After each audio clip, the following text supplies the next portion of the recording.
Hey MBA students, I felt really motivated to make a video for you during reading this week's spiritual discussion. And I want to tell you a story, and you've avoided a lot of boring stories by us not meeting in person. So imagine your good fortune, but due to the fantastic use of video technology, I can share one with you now. I left ConAgra and Merrill Lynch and that time of my life kind of psychologically, emotionally broken, in that there was a time at ConAgra where I was called, like, hey, he's the highest, he's the youngest executive in ConAgra, ranked at his level. Okay, he's the highest executive in ConAgra under 30. Okay, I've had a person say that to me one time. And then, in financial services, there were certain weeks, where I had quite a bit of success. Unfortunately, there were long periods of drought, where nothing was going on. And so I got into education. Well, at the high school level, at Collinsville High School, as kind of a fallback position.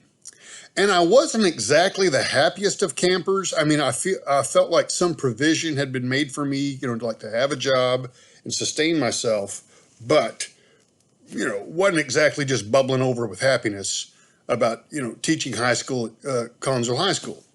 Well, as a new high school teacher, because, I hadn't gone to teacher's college or anything, so I had a couple of graduate degrees, but not an education degree. So a cooperating professor from Oklahoma Wesleyan would come and visit my classes in Collinsville and, give me pointers on how to be a better teacher, because again, I'd never had, a best practices education class.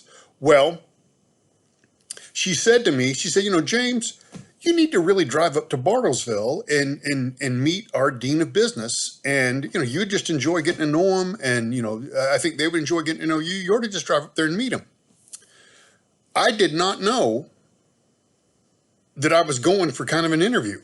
I thought I was just going to meet somebody. So we sat there and talked, and I talked about what I'd done, trading grain internationally in San Francisco and some of the stuff I'd done in financial services. And at the end of the meeting, he started assigning me classes like, well, Tuesday night we've got, this introduction to finance, and, Thursday night we've got, whatever, international finance. Almost every class I teach has the word finance in it somewhere. So, I left that meeting just sort of dumbfounded by God's provision.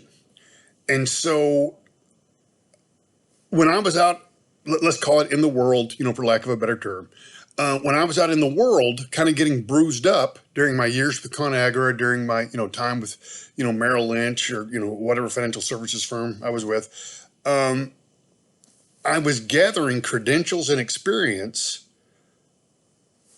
that are ready to be applied here at Oklahoma Wesleyan University. So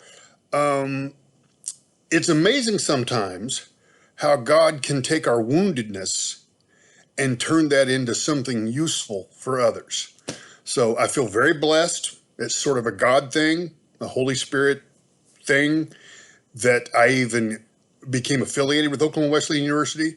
I never once asked anybody to work at Oklahoma Wesleyan University. It just started happening, and I love it. And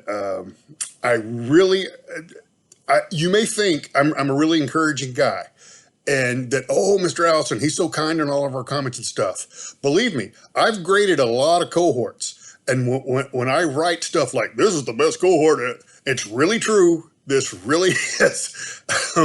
There's more consistently impressive good stuff coming out of this cohort than any cohort I've ever had. And I look forward to, wrapping this thing up strong.